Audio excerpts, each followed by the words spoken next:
औज़ुबिल्लाहिमिनश्शैतानिर्रजीम बिस्मिल्लाहिर्रहमानिर्रहीम। लेक्चर हम शुरू करते हैं। आप सबका लास्ट लेक्चर से रिलेटेड कोई क्वेश्चन नहीं है?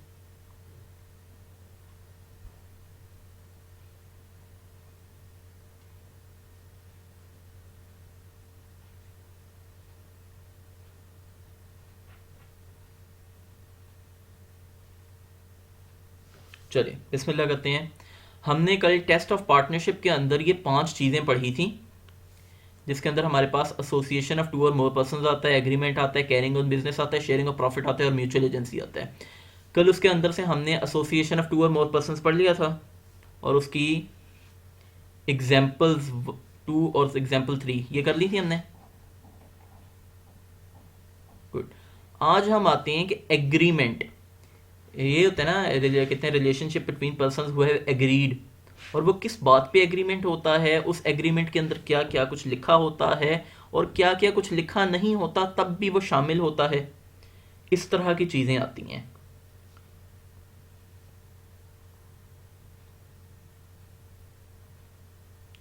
आवाज़ नहीं आ रही बच्चों आप सबको?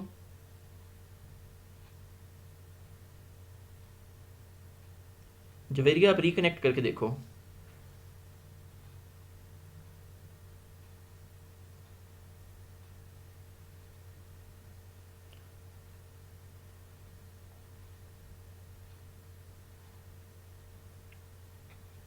जी। अच्छा, अब उसके बाद कहते हैं बात आती है कि पार्टनर्स के दरमियान एग्रीमेंट होगा तो उस एग्रीमेंट में क्या होगा। बेसिकली जो पार्टनरशिप्स कितने पार्टनरशिप होती है, पार्टनर्स के दरमियान एक एग्रीमेंट होता है जो बेस होती है आपके पूरे पार्टनरशिप बिजनेस की। उसको कहते हैं पार्टनरशिप डीड। और उसके अंदर ये कुछ होता है, लेकिन ज़रूरी नहीं है कि ये हतमी चीज़ें हों। ठीक है ना। अब partnership usually sets out the following, ये 1 2 3 4 5 6 7 8 और 9 चीज़ें। ठीक है। और इन 9 चीज़ों के बाद अगले पेज पे भी है कुछ, नहीं, इन 9 चीज़ें सिर्फ ये ऐसा नहीं है कि ये सिर्फ 9 चीज़ें हों। स्क्रीन हाफ शो हो रही है बच्चों? ये जो मैंने 1 2 3 4 लिखा है ये आपको नज़र नहीं आ रहा? आ रहा है।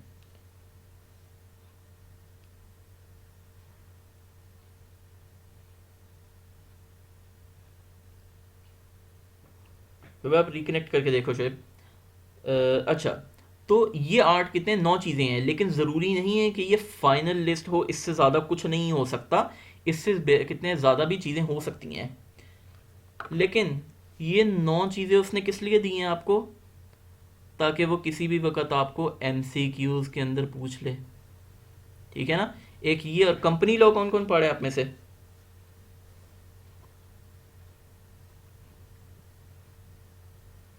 जो आप में से कोई कंपनी लॉ पढ़े?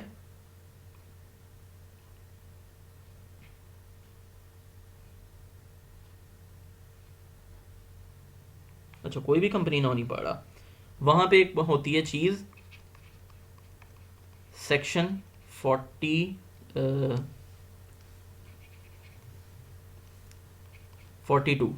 Of companies act 2017। वो आपको अकाउंट कितने हैं बताता है, कंपनीज नॉन प्रॉफिट ऑर्गेनाइजेशंस। वहाँ पे उसके ऑब्जेक्टिव में वो 4 और 8 और 12 चीज़ें लिख के कहता है कि एनी अदर ऑब्जेक्ट, मतलब ये सारा प्लान है उसका कि यहाँ पे आके वो एमसीक्यूज के अंदर आपको तंग करेगा। तो जहाँ भी आपको लिस्ट नज़र आ जाएगी वहाँ फिर आपने क्या करना है, मजबूरन आपको ये याद करनी पड़ेगी लिस्ट। ठीक है। अच्छा, हम पढ़ना शुरू करते हैं। बेसिकली एग्रीमेंट होता क्या है? Partnership is a contractual agreement between the parties. ठीक है ना। इनके दरमियान एक कंट्रेक्चुअल एग्रीमेंट होता है according to contract act 1872, beside कितने अदर देन दोज क्लॉज जो कि इस कितने हैं पे एप्लीकेबल नहीं है। इनके दरमियान कॉन्ट्रेक्चुअल एग्रीमेंट होता है कि ये क्या करेंगे, share the profit of business. ठीक है ना। दिस एग्रीमेंट में बी एक्सप्रेस्ड यानी ओरल या रिटन, हमने एक्सप्रेस कॉन्ट्रैक्ट के अंदर यही पढ़ा था ना, और इम्प्लाइड, या ये चीज़ इम्प्लाइड होती है कि किसी ने कुछ कहा नहीं है, लेकिन कॉन्डक्ट से एक कितने पार्टनरशिप हो गई है, कुछ सर्कमस्टांसेस ऐसे आए हैं कि दो कहते हैं जो लोग हैं उनकी आपस में पार्टनरशिप हो गई है। In Pakistan partnership arises from contract and not from status. ठीक है ना, उन्होंने इस चीज़ को ख़त्म कर दिया है कि यहाँ पे इम्प्लाइड नहीं होती, यहाँ पे हमारी पार्टनरशिप होती है कॉन्ट्रैक्ट से। ये जॉइंट फैमिली बिजनेस जो है इसको, या कितने हैं वो operation of law of inheritance या सक्सेशन, इनके थ्रू हमारी पार्टनरशिप नहीं होती। अब आप में से कोई टैक्स पढ़ा है? टैक्स के अंदर आपने एओपी की डेफिनेशन पढ़ी होगी जिसके अंदर लिखा हुआ था हिंदू अनडिवाइडेड फैमिली, लिखा हुआ था ना। ये हमारा पार्टनरशिप एक्ट 1932 इसको नहीं पार्टनरशिप मानता। ये एओपी है लेकिन ये पार्टनरशिप नहीं है, इसलिए एओपी के अंदर फर्म अलग से था और हिंदू अनडिवाइडेड फैमिली अलग से था। ठीक है ना, उन्होंने कहा फैमिली बिजनेस कुछ नहीं है, ऑपरेशन ऑफ इनहेरिटेंस ये कुछ नहीं है। एक बाप मरा है और अपने 3 बच्चों के दरमियान कोई विरासत छोड़ गया है, एक घर छोड़ गया है और वो घर रेंट पे है, तो इसका मतलब ये नहीं है कि वो पार्टनरशिप हो गई है या सक्सेशन, वही चीज़ है। तो ये चीज़ें पार्टनरशिप के अंदर नहीं आती। और ये बड़ा मशहूर क्वेश्चन है आई कैप का कि वो पूछता है ये 2 लोग मिलके अब एक घर से रेंट कमा रहे हैं, क्या ये पार्टनरशिप है कि नहीं है? नहीं है। इसको कहा जाता है को ऑनरशिप।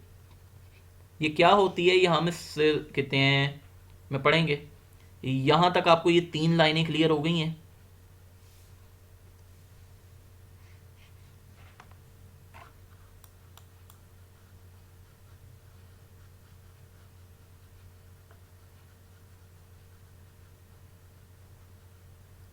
एक दफा दोबारा बता देता हूं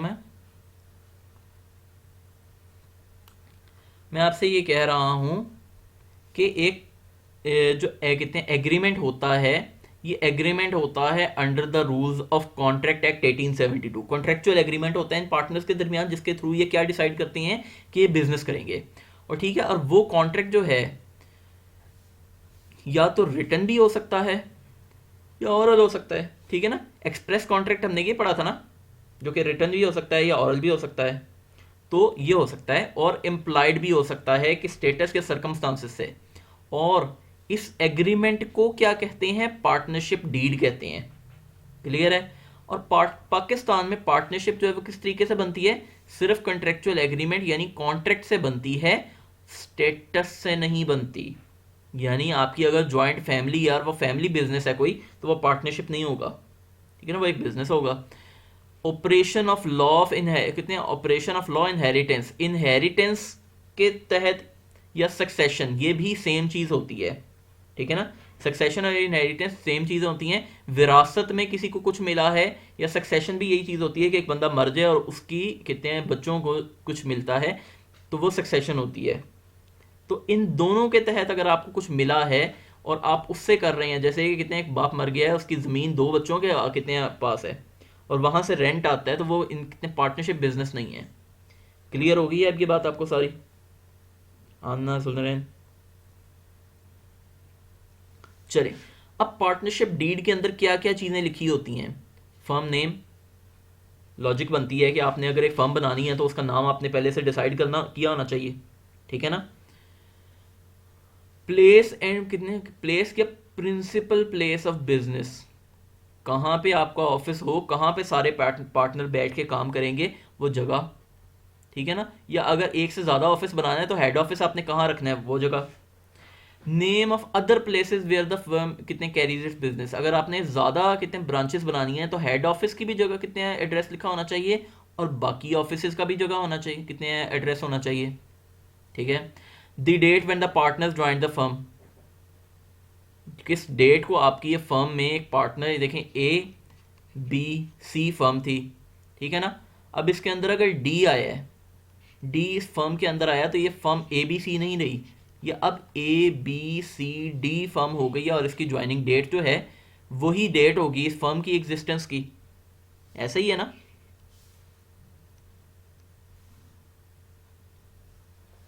तो कौन सा पार्टनर किस दिन आया है, सारी डेट लिखी होनी चाहिए। नंबर ऑफ पार्टनर्स, कितने पार्टनर्स हैं, ठीक है ना, ये चीज़ लिखी होनी चाहिए कि कितने पार्टनर्स हैं आपके।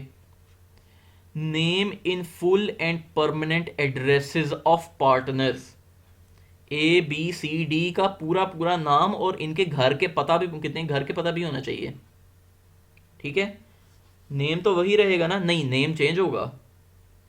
ये पार्टनर कितने, जो कंपनी होती है उसमें शेयर होल्डर आते हैं जाते हैं, उसके नाम पे कोई फ़र्क नहीं पड़ता, लेकिन यहाँ पे नाम पे भी फ़र्क पड़ सकता है। अगर वो चाहें कि नाम पे फ़र्क पड़ता है तो कह सकते हैं कि हाँ भी इसके नाम पे फ़र्क पड़ेगा। बेसिकली जब भी कोई पार्टनर नया आता है या पुराना पार्टनर जाता है, ये सारी चीज़ रिफ्रेश हो जाती है, सारा एग्रीमेंट दोबारा होता है।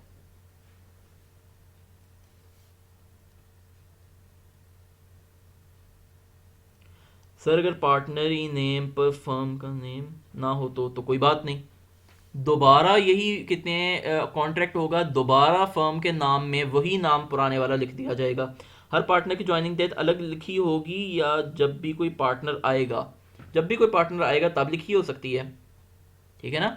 कितने हर पार्टनर की अलग अलग लिखी होती है वैसे, क्योंकि पार्टनर्स होते ही कम है, कुछ तो पार्टनर है 20 तक पार्टनर कहते हैं हो सकते हैं, तो सारों के लिख लेते हैं। न्यू पार्टनर आने पर न्यू पार्टनरशिप डीड बनेगी, यस न्यू पार्टनर आने पर न्यू पार्टनरशिप डीड बनेगी और उसके अंदर पुराने कितने नए पार्टनर का नाम लिखा जाएगा।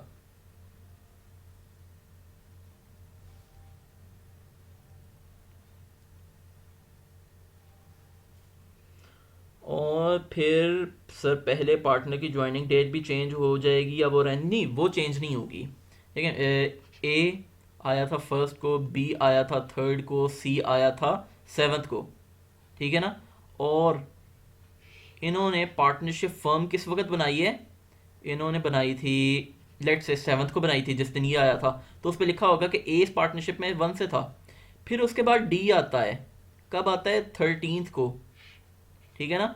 तो ए बी सी डी ये न्यू फॉर्म बनेगी, कब बनेगी 13th को, जिसके अंदर ये 13th को आया, बाकियों का लिखा होगा कि ये 7th को है, ये कितने 3 को है, ये 1 को है।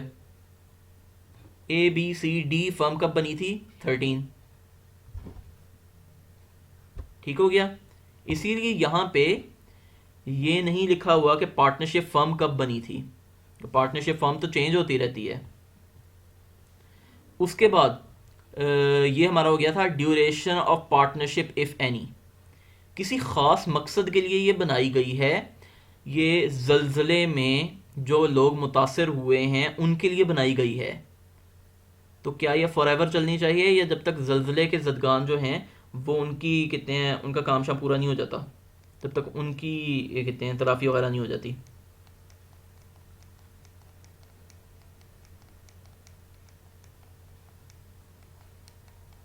फॉरएवर नहीं चलनी चाहिए, तो वो यहाँ पे लिख देंगे कि फिर ये किस टाइम से किस टाइम तक चलेगी। वालेकुम अस्सलाम रहमतुल्लाह, ठीक है ना, लिमिटेड टाइम के लिए होनी चाहिए, तो वो टाइम ड्यूरेशन लिख देंगे। फिर उसके बाद पर्पस ऑफ पार्टनरशिप, आपके पार्टनरशिप बनाने का मकसद क्या है, ठीक है ना। क्या आपने प्लास्टिक की बोतलें बनानी है, क्या आपने पार्टनरशिप डीड किया है, बेटा पार्टनरशिप डीड होती है इन पार्टनर्स के दरमियान एग्रीमेंट होता है, ठीक है ना, फॉरएवर भी होती हैं जी। तो इन पार्टनर्स के दरमियान एक एग्रीमेंट होता है, हमने डेफिनेशन के अंदर पढ़ा था कि relationship between persons who have agreed to share the profit of a business, who have agreed, तो ये एग्रीमेंट क्या होता है इनके दरमियान, उसको पार्टनरशिप डीड कहा जाता है और उसके अंदर ये चीज़ें शामिल होती हैं। पर्पस कि किस लिए आपने ये पार्टनरशिप बनाई है, कौन सा बिजनेस करने के लिए आपने ये पार्टनरशिप बनाई है वो लिखेंगे।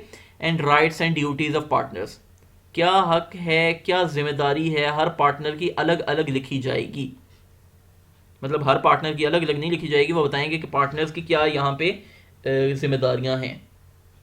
क्लियर है बच्चों।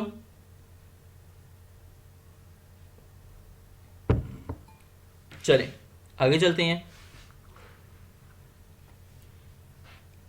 चले यहाँ पे एक और आ गया पॉइंट, 10th पॉइंट ये भी आ गया कि amount of capital that each partnership put into business, लोग अपनी पार्टनरशिप है, पार्टनरशिप के अंदर पैसा लेके आते हैं, तो कौन सा पार्टनर कितने पैसे लेके आएगा, and keeps in the business until the partner retires and the partnership dissolve. अब यहाँ पे बात आती है कैपिटल, बल्कि कैपिटल की बजाय यहाँ पे एक और नाम लिखता हूँ मैं, शेयर ऑफ कैपिटल।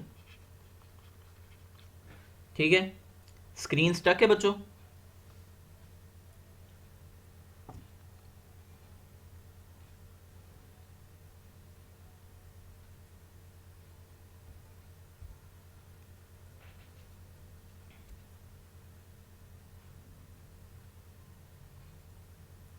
रिज्वाइन करके देखो, मेरे यहाँ पे स्क्रीन सही आ रही है। चलें, शेयर ऑफ कैपिटल है, इसके दो पोर्शंस होते हैं, एक होता है करंट और एक होता है कैपिटल पोर्शन। बच्चों 1 मिनट रुकना ज़रा जी, सॉरी बच्चों, मुझे ज़रा कॉल आनी शुरू हो गई थी एक जी। अच्छा, तो यहाँ पे एक होता है करंट पोर्शन और एक होता है कैपिटल पोर्शन। थोड़ा सा अजीब नाम है, ये भी कैपिटल है ये भी कैपिटल है, लेकिन बात कुछ होती है ऐसी कि ये वाला पोर्शन जो है ये पार्टनर विड्रॉ कर सकता है। ठीक है, ये वाला पार्टनर जो है, ये वाला पोर्शन जो है ये रखता है। ठीक है, तो ये सारी, एक तो ये मजमुआ बताना है आपने कि आप कितना कैपिटल लेके आ रहे हैं, पूरा करंट प्लस कैपिटल पोर्शन जो आपका है, और उसमें से बताना है कि आप इसमें रखना कितना है और कितने में से आपने विड्रॉ करना है। ठीक है, बेसिकली होता ये है कि जब पार्टनर्स आते हैं ना, तो उनको दी जाती है सैलरी, मतलब उनकी नाम कितने नाम ने आज सैलरी होती है, जो कि वो विड्रॉ नहीं करते, तो वो भी कैपिटल का पार्ट बनना शुरू हो जाती है, तो वो चली जाती है करंट पोर्शन में। वो बाद में कभी उसको विड्रॉ कर लें तो वो फिर विड्रॉल कहलाता है, जैसे अकाउंटिंग में होता है एग्जैक्टली वैसे ही। तो ये दोनों चीज़ें उन्होंने बतानी है। पॉइंट क्लियर हो गया आप सबको?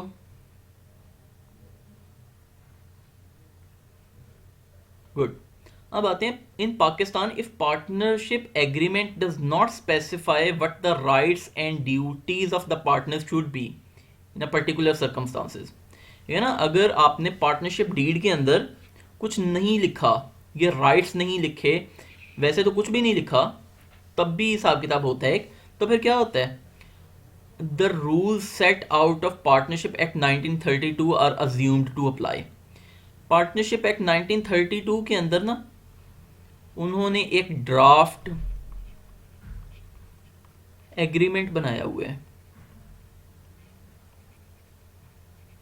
ठीक है, अगर वो पार्टनरशिप डीड खुद बनाते ही नहीं है तो ये वाला पूरे का पूरा ड्राफ्ट इस पे इंप्लीमेंट हो जाता है।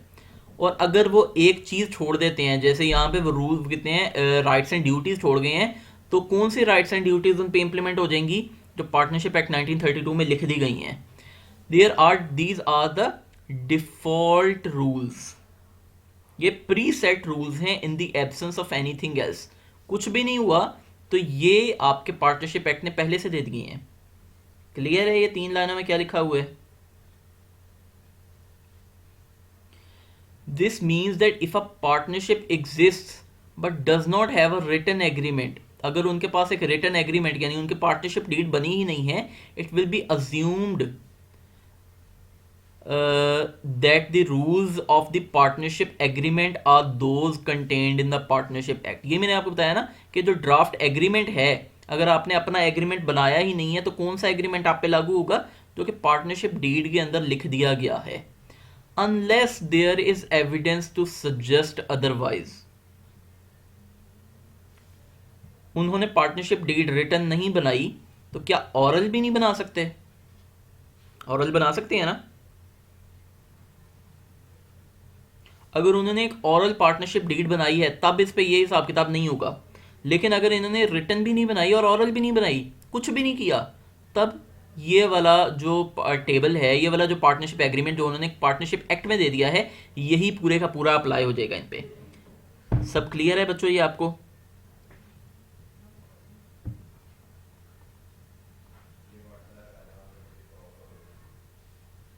पार्टनर्स के लिए 60 ईयर रिटायरमेंट स्पेसिफिक होगी? नहीं, ज़रूरी नहीं है।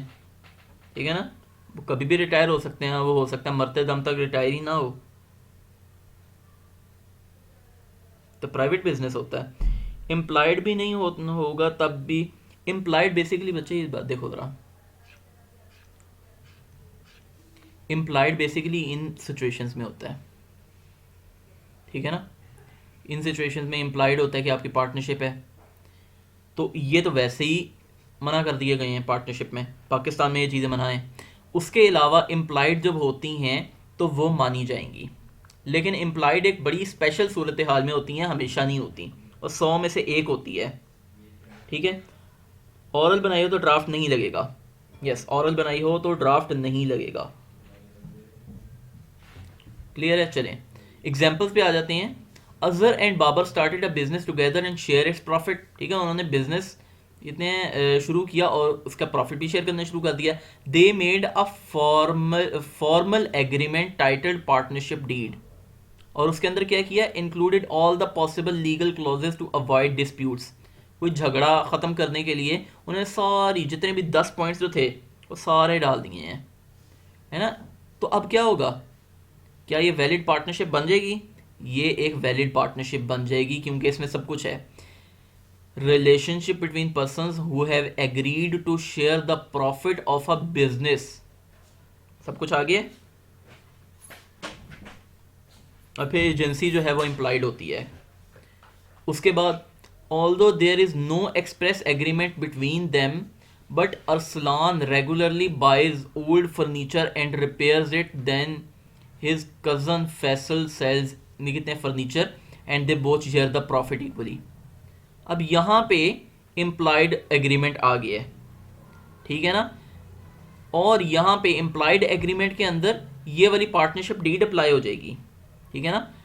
अब क्या है, Arsalan and Faisal have agreed, दो एग्रीड, अब ये एग्रीमेंट नहीं है तो क्या ये वाला एग्रीमेंट आ जाएगा पार्टनरशिप डीड का, क्योंकि यहां पे इम्प्लाइड एग्रीमेंट है,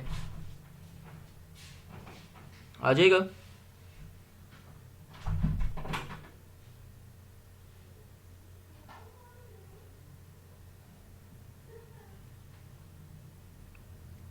इस एग्जाम्पल में अलाउ होगा, यस, इस एग्जाम्पल में अलाउड होगा, बिकॉज ये कहते हैं वो चीज़ नहीं है, ठीक है। देखें ना, यहाँ पे फैमिली बिजनेस नहीं है, यहाँ पे कोई ऐसी चीज़ नहीं है जिसका वो खुद चाह नहीं रहे थे। देखें, क्या हम ये डिसाइड कर सकते हैं कि हम किस घर में पैदा हों? नहीं कर सकते ना। तो यहाँ पे तो फ्री कंसेंट ही खत्म हो गई, आप तो कॉन्ट्रैक्ट हो ही नहीं सकता। यहाँ पे हो सकता है, क्योंकि यहाँ पे ये दोनों आपस में काम करते हैं और एग्रीड यहाँ पे आ गया कि इम्प्लाइड एग्रीमेंट हो गया इनका, शेयर द प्रॉफिट भी हो गया, और बिजनेस क्या हो गया कि ये खरीदता है ये बेचता है, तो पार्टनरशिप के ये रिलेशन बन जाता है। क्लियर है बच्चों?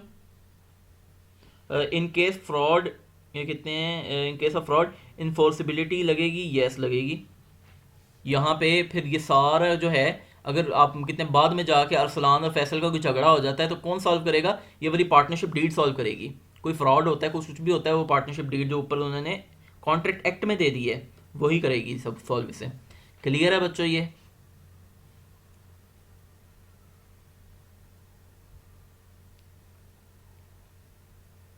याद रखें, मैं आपको ज़रा दोबारा बता देता हूँ। ये जो यूनिट 2 है, ये पूरा यूनिट 2, इसके अंदर से सवाल पूछना आई कैप को बहुत अच्छा लगता है, इसलिए अगर आपको कहीं पे भी कुछ भी मसला आता है आप साथ साथ पूछते रहें, ठीक है। उसके बाद कैरिंग ऑन बिजनेस बड़ा ज़रूरी है। दो लोग आपस में शादी कर लेते हैं, उनका भी रिलेशनशिप होता है, कितने बिजनेस का एग्रीमेंट भी होता है, लेकिन वो बिजनेस नहीं करते, ठीक है ना, तो उसको पार्टनरशिप नहीं कहते। बेशक हमारी मलाला यूसुफजई उसको पार्टनरशिप कहना चाहती हैं, लेकिन हम उसको पार्टनरशिप नहीं कह सकते, ठीक है। पार्टनरशिप में बिजनेस बड़ा ज़रूरी होता है, और खैर मैं आगे बात नहीं करूँगा कुछ भी। To constitute a partnership the parties must have an कितने must have agreed to carry on a business, business करना हो उन पार्टनर्स ने आपस में। Where there is no business to be done, अगर जहां पे बिजनेस नहीं है, there can be no question of partnership, वहां पे पार्टनरशिप हो ही नहीं सकती, ठीक है। यहाँ पे बिजनेस ज़रूर होना चाहिए। और बिजनेस कौन सा? Business here includes any lawful trade. ये नहीं है कि आप चरस एक दूसरे को बेच रहे हैं तो ये आपका कितने बिजनेस हो गया है, नहीं। लॉफुल हो, ऑक्यूपेशन या कितने प्रोफेशन। ऑक्यूपेशन या प्रोफेशन सेम चीज़ आ जाती है बेसिकली, कि आप कितने ट्रेड कर रहे हैं गुड्स की या अपनी सर्विसेज बेच रहे हैं, ठीक है ना। या कितने आप कहीं टीचर लगे हुए हैं, सीधी सीधी बात आ जाती है। An agreement to carry on business at a future time does not result in partnership, ठीक है ना। हम ये कहते हैं यहाँ पे नूर और दुआ ये आपस में डिसाइड करें कि हम फ्यूचर में जाके एक पार्टनरशिप करेंगे, तो ये क्या कर रहे हैं? They are agreeing to agree in future. तो मुझे बताएं जरा, कोई सेंस बनती है इस चीज की? नहीं बनती, ठीक है ना। तो ये फ्यूचर टाइम की कोई पार्टनरशिप नहीं होती। हाँ, जब वो टाइम आ जाता है तो वो पार्टनरशिप बन जाती है, ठीक है ना। If the purpose is to carry on some charitable work it will not be a partnership. क्यों? मुझे कोई ये बताए जरा।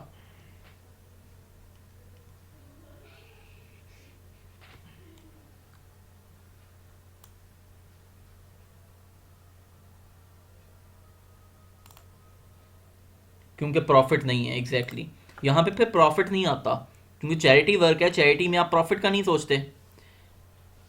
क्लियर है ये सारी लाइंस?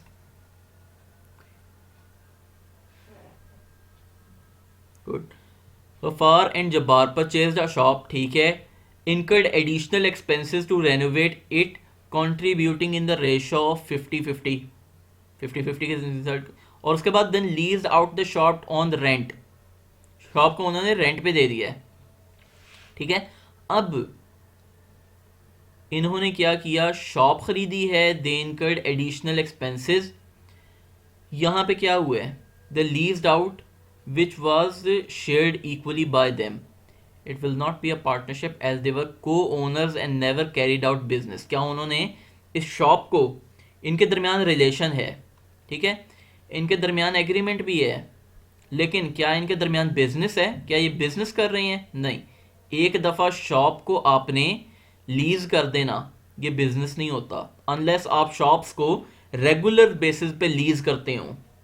एक शॉप इन्होंने लिया और वो भी इन्होंने लीज कर दिया, तो ये बिजनेस नहीं होगा। क्लियर है बच्चों? वो सारी चीज़ें, वो पांचों एलिमेंट्स, एग्रीमेंट, रिलेशन, कितने एग्रीमेंट हो गया, कितने बिजनेस हो गया, और जो ऊपर हमने पढ़ा है relationship between persons who have agreed to share the profit of a business, ये सारी चीज़ें होनी चाहिए। शेयरिंग ऑफ प्रॉफिट पे बात आ जाती है आप कि शेयरिंग ऑफ प्रॉफिट भी होनी चाहिए। अगर आपने बिजनेस भी कर दिया है लेकिन अगर आप कितने प्रॉफिट को शेयर नहीं कर रहे तो आपका पार्टनरशिप बिजनेस नहीं कहलाएगा। The next essential element of partnership is that there must be an objective to make profit, ठीक है ना। आपका ऑब्जेक्टिव क्या हो? प्रॉफिट कितने कमाना। The partners may agree to share profit in any manner they like. वो किसी भी तरीके से पार्टनरशिप जो हैं वो कर सकते हैं, प्रॉफिट को शेयर कर सकते हैं। 50-50, 70-30, 95 और 5, किसी भी तरीके से चाहें। क्या कोई रोक सकता है इन्हें? नहीं, ठीक है ना। तो यहाँ पे वो किसी भी तरीके से चाहें तो वो प्रॉफिट को शेयर कर सकते हैं। द शेयरिंग ऑफ कितने profits is a prima facie evidence. Prima facie कहते हैं number 1, prime, first evidence, and not a conclusive evidence of the partnership. ये होगा तो पार्टनरशिप होगी, लेकिन ये इसके अजान होने लगी, अजान के बाद कंटिन्यू कर। जी बच्चों, हाँ, दिस इज द, बच्चों मेरी आवाज़ आ रही है आप सबको? गुड। अच्छा, this is the prima facie evidence. ये कह सकते हैं कि ये नहीं होगा तो आपका पार्टनरशिप नहीं होगी। लेकिन ये नहीं कह सकते कि ये नहीं होगा तो पार्टनरशिप भी नहीं होगी, मतलब ये ऑफ कोर्स ये नहीं होगा तो पार्टनरशिप नहीं होगी, लेकिन ये नहीं कह सकते कि ये होगा जिसमें जहां पे ये हो जाएगा वहां पे पार्टनरशिप हो जाएगी, ऐसा नहीं कहा जा सकता।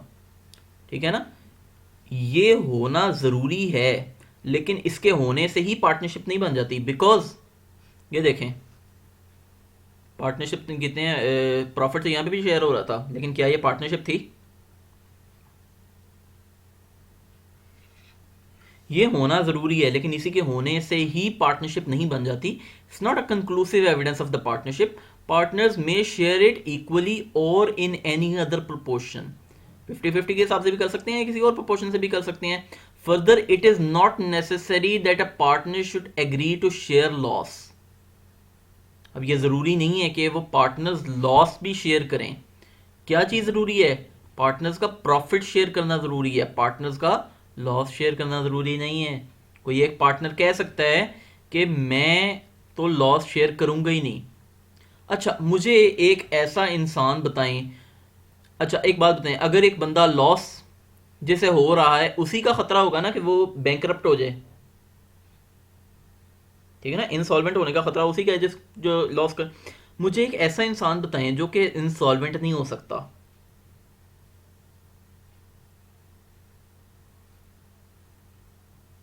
Minor.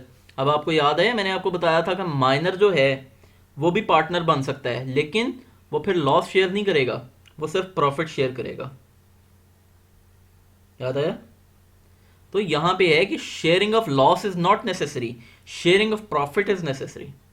It must be noted that even though a partner may not share in losses of the business, yet his liability towards outsiders shall be unlimited। ठीक है ना, वो लॉसेस शेयर नहीं करेगा, लेकिन अगर एक ऐसी चीज हो गई कि उससे पार्टनरशिप भी बंद होने लगी, ठीक है ना, अब उसकी लाइबिलिटी टुवर्ड्स आउटसाइडर्स जो है वो अनलिमिटेड ही आएगी।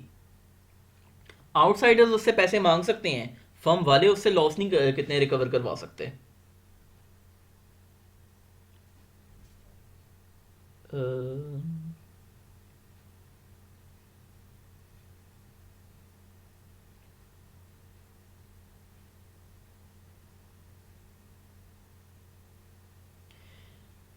मिलाकर उनकी लाइबिलिटी अनलिमिटेड है और वो खुद कितने दें या वो कितने, ये उन पर है। यस, मिला के उनकी लाइबिलिटी जो है वो तो अनलिमिटेड होगी।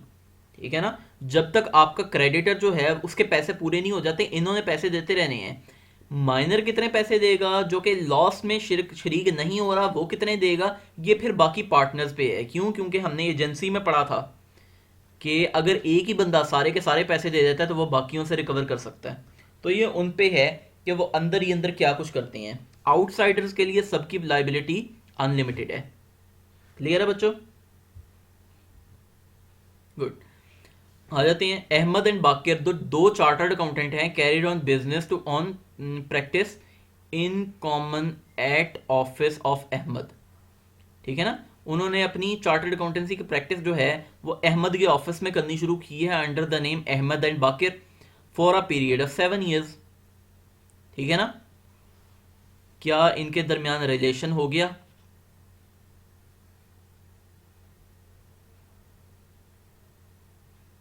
जो मेरी आवाज आ रही है आपको, क्या इनके दरमियान रिलेशन हो गया? यस, इनके दरमियान रिलेशन है, टाइम भी है।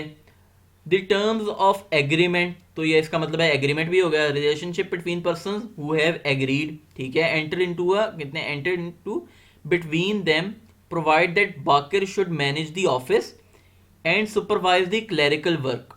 ठीक है, and he should draw a fixed allowance यानी salary of 20,000 per month in lieu of profit. Profit की जगह वो क्या करेगा? 20,000 की सैलरी लेगा, तो प्रॉफिट ही हो गया ना, प्रॉफिट की जगह ही ले रहा है वो। It is further agreed that losses if any shall be borne by Ahmad alone. Loss कौन बेयर करेगा? लॉस सिर्फ अहमद बेयर करेगा। That after 7 years Ahmad would be entitled to the office and all the other requirements, other equipments. Loss सिर्फ अहमद पूरा कहते हैं bear करेगा, लेकिन 7 साल के बाद जब ये पार्टनरशिप लिक्विडेट होगी तो सारे के सारे एसेट्स किसके नाम पे चले जाएंगे? अहमद के नाम पे। उसको ये चीज़ मिल गई है, कंसिडरेशन भी हो गई आपका, ठीक है। एंड दैट ठीक है, and Baqir would not have any right और क्लेम इन रिस्पेक्ट। अब बताएं, रिलेशनशिप हो गया पर्सन्स का, एग्रीमेंट भी हो गया, बिजनेस भी हो गया, शेयरिंग ऑफ प्रॉफिट भी हो गई, लॉस शेयर नहीं हुआ। तो अगर क्या लॉस शेयर नहीं हुआ तो क्या ये प्रॉफिट पार्टनरशिप ख़त्म हो जाएगी? मतलब ये पार्टनर बन गए हैं, तो अब ये पार्टनर बन गए हैं। Yes, Ahmed and Baqir are partners. अब वो पार्टनरशिप बन गए हैं। In a partnership partners are free to agree to any terms regarding sharing of profit. ठीक है ना, लॉस शेयर करना ज़रूरी नहीं है। तो यहाँ पे उन्होंने कहा कि शेयरिंग ऑफ प्रॉफिट आप किसी भी तरीके से हो सकता है। इसको 20,000 पर मंथ मिल रहे हैं, उसको सारे के सारे इक्विपमेंट्स मिल जाएंगे। अहमद को कितना प्रॉफिट मिलेगा ये देख लेना, यहाँ पे इसको 20,000 पर मंथ मिल रहे हैं प्रॉफिट की जगह। उसके अलावा जितना प्रॉफिट होगा वो किसका जो जाएगा? अहमद का। ठीक है, ज़रूरी तो नहीं है ना कि अब 20,000 है, इसको मल्टीप्लाई करें 12 के साथ, कितना आता है?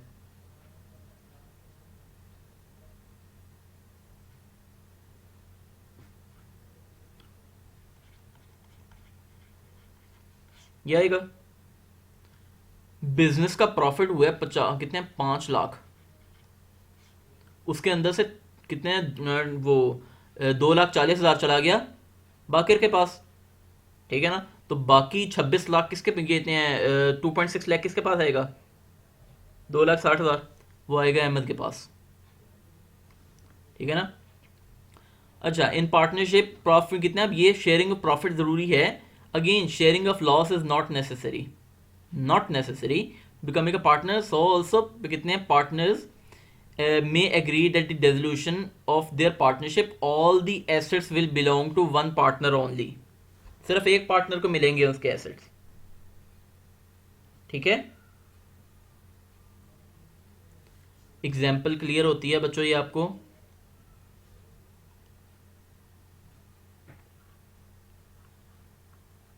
गुड, इस एग्जाम्पल पे आ जाते हैं। Salim a licensed proprietor of theatre, theatre का लाइसेंस प्रोप्राइटर है यानी ऑनर है Salim. Lets the use of it to Jamil for dramatic entertainments. Salim का थिएटर, सलीम एक कितने थिएटर का मालिक है और वो थिएटर जमील को देता है ताकि वो अपनी ड्रामेटिक एंटरटेनमेंट कर सके। Salim manages the theatre and bears all the expenses. ठीक है, he also incurs certain expenses for the advertisement and the band. ठीक है ना, आपका सलीम जो है उसका थिएटर है और वही सारे के सारे एक्सपेंसेस बेयर करता है, और जमील जो है वो वहाँ पे अपने ड्रामेटिक एंटरटेनमेंट करता है। He also collects door money of which he retains half and hands over the half to Jamil. अब यहाँ पे देखते हैं, रिलेशनशिप है, रिलेशनशिप हो गया between persons who have agreed, agree भी इन्होंने कर लिया है। शेयरिंग ऑफ प्रॉफिट तो नहीं हुई यहाँ पे, तो शेयरिंग ऑफ रेवेन्यू है। डोर मनी जो है जिसका आधा वो जमील को देता है वो तो रेवेन्यू है। क्या रेवेन्यू प्रॉफिट दोनों सेम चीजें होती हैं? नहीं।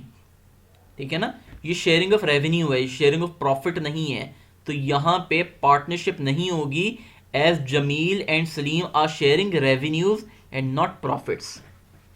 रेवेन्यू में से एक्सपेंस माइनस होते और कितने, ये क्या नाम है उसका, जमील अगर यहाँ पे ये प्रॉफिट कितने एक्सपेंसेस बेयर करता तो ये प्रॉफिट बन जाता और यहाँ पे पार्टनरशिप हो जाती। लेकिन यहाँ पे जमील एक्सपेंसेस बेयर नहीं कर रहा, तो ये आपकी सिर्फ रेवेन्यू होगा और ये फिर पार्टनरशिप नहीं कहलाएगी।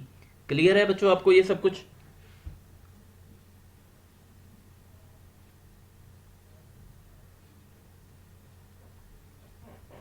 गुड, नेक्स्ट पे आ जाते हैं। Mutual agency, A B C D, A agent है बी सी और डी का, बी एजेंट है ए सी डी का, सी एजेंट है ए बी डी का और डी एजेंट है ए बी सी का। हर कोई एक दूसरे का प्रिंसिपल और एजेंट है। ठीक है, एजेंसी के रूल्स आपको याद हैं, ईमानदारी से काम करना होता है, वही सारे रूल्स यहां पे लगेंगे। There must be a mutual agency relationship, mutual agency का रिलेशनशिप होना चाहिए अमंग पार्टनर्स। मुझे क्या बताए, बिटवीन और अमंग में फर्क क्या होता है?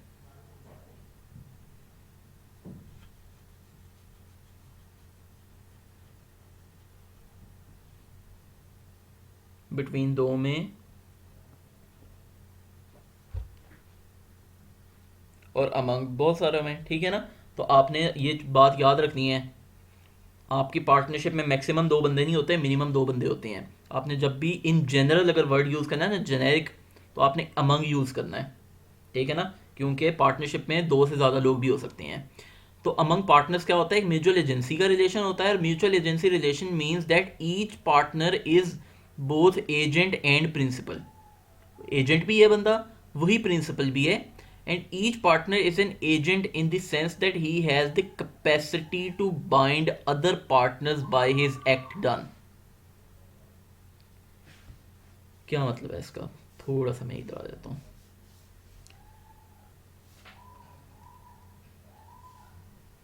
बिजनेस, इनका काम यही होता है ना बिजनेस का, पार्टनरशिप में बिजनेस करना होता है।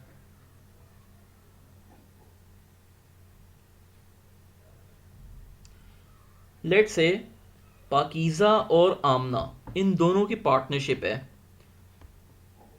और इसमें जो मैनेजेरियल काम है वो आमना करती हैं, और एडवर्टाइजिंग काम जो है वो पाकीज़ा करती हैं। मतलब कॉन्ट्रैक्ट्स लेना लोगों से, उनको चीज़ें बेचना, ये काम पाकीज़ा करती हैं, और बनाने का काम कौन करते हैं, आमना। अगर पाकीज़ा किसी के साथ कॉन्ट्रैक्ट कर लेती हैं कि मैं आपको ये चीज़ें बेचूंगी, तो क्या आमना वो चीज़ें बनाने के लिए बाइंड हो गई है?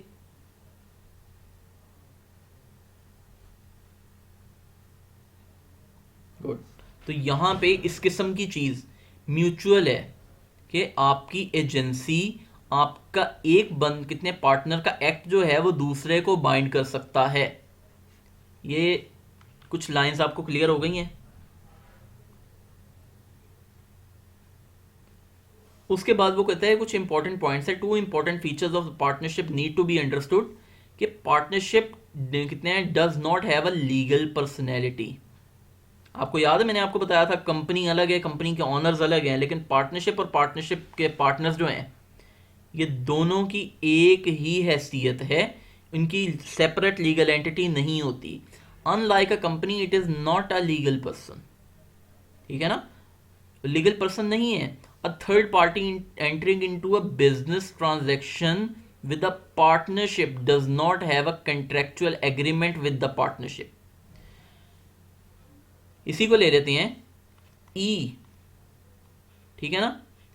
ई एंटर होता है A B C D partnership के साथ, तो वह actually A B C D partnership के साथ एग्रीमेंट में नहीं है, वो ए बी सी और डी इन चारों के साथ एग्रीमेंट में है, ठीक है। ठीक है बच्चों, good. The contractual agreement between the third party and all the partners as individual, इसीलिए आपका माइनर बच जाता है, क्योंकि वो तो कॉन्ट्रैक्ट ही नहीं कर सकता, उसको लॉस भी नहीं हो सकता, ठीक है ना। तो यहाँ पे थर्ड पार्टी हर पार्टनर के साथ इंडिविजुअली कॉन्ट्रैक्ट में होती है। और अगर आपका कहते हैं फिर इंसॉल्वेंट हो जाए तो आपकी थर्ड पार्टी हर पार्टनर से पैसे निकलवा सकती है, ऐसा ही है ना। नॉन परफॉर्मेंस की जाए अगर पार्टनरशिप की तरफ से, तो थर्ड पार्टी क्या करती है, हर पार्टनर से पैसे निकलवा सकती है। क्लियर है बच्चों आपको ये बात? Good. Partners in a partnership do not have limited liability, ये चीज हमने पढ़ ली हुई है कि इनकी लाइबिलिटी अनलिमिटेड होती है। And are personally liable for liabilities of the partnership, कितने business that a partnership business can not pay. एक पार्टनरशिप है ए बी सी डी, और इसकी मलकियत, इसकी जो टोटल एसेट्स हैं वो हैं 10,000 के, इस पे केस हो गया 20,000 का। तो अब क्या होगा, A B C D partnership कितने देगी, 10,000, और बाकी ए बी सी डी क्या ये भी कुछ देंगे, 2500 2500 2500 2500। यस, तो ये अलग से भी पैसे देंगे। क्लियर है बच्चों ये आपको? अच्छा, अब ये पॉइंट जो था ये इतना इंपॉर्टेंट पॉइंट नहीं था, लेकिन इस एग्जाम्पल की वजह से ये पॉइंट बड़ा इतना इंपॉर्टेंट हो गया है, क्योंकि अगर उसने आपसे यहाँ पे इस तरह पूछ लिया है, वो आपसे पेपर में भी इस तरह पूछ सकता है। तो हम इसको ध्यान से और बड़े प्यार से पढ़ लेते हैं। Ali Bilal and Chand are partners in a business, ठीक है ना, एंड दाऊद कौन है, outsider, deals with the firm through Ali. Ali के थ्रू डील किया है दाऊद ने, तो ये अली और दाऊद का कॉन्ट्रैक्ट होगा, ये अली का, ये दाऊद का अली बिलाल और चांद तीनों के साथ होगा।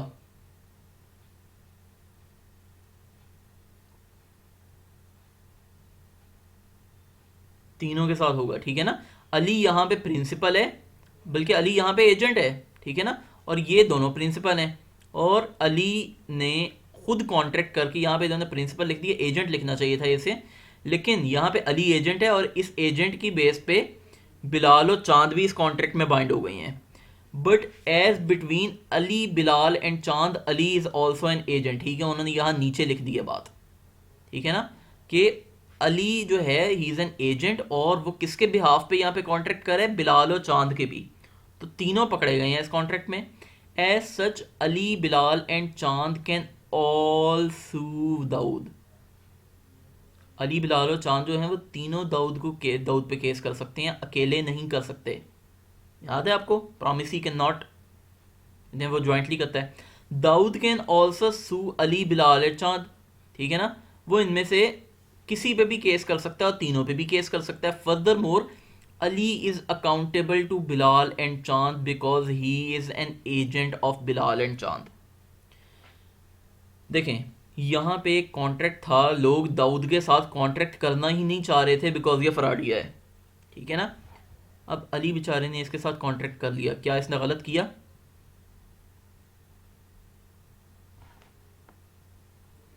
कि इसने गलत किया, ठीक है ना। अब अगर पैसे डूबते हैं तो बिलाल भी अली से निकलवा सकता है, चांद भी अली से निकलवा सकता है, ठीक है। और म्यूचुअल एजेंसी क्या हो जाती है, एजेंट कौन है, अली भी है, बिलाल भी है और चांद भी है, प्रिंसिपल कौन है, तीनों, और कॉन्ट्रैक्ट किस पे बाइंडिंग है, इन पे। ये खुद भी एजेंट भी हैं और प्रिंसिपल भी हैं। क्लियर होती है पार्टनर कितने बच्चों आपको ये सारी बात? Sorry, good. ये लंबा टॉपिक है, ये फिर हम कल ना करें?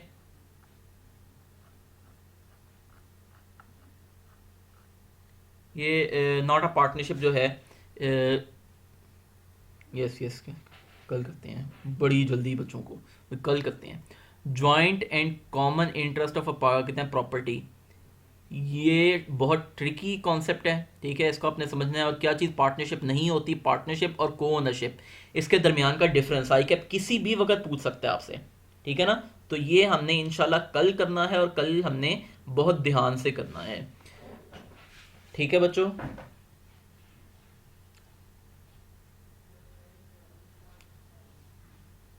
गुड। अब 1 मिनट यहीं पे रुके, मैं आपसे एक और बात करनी है।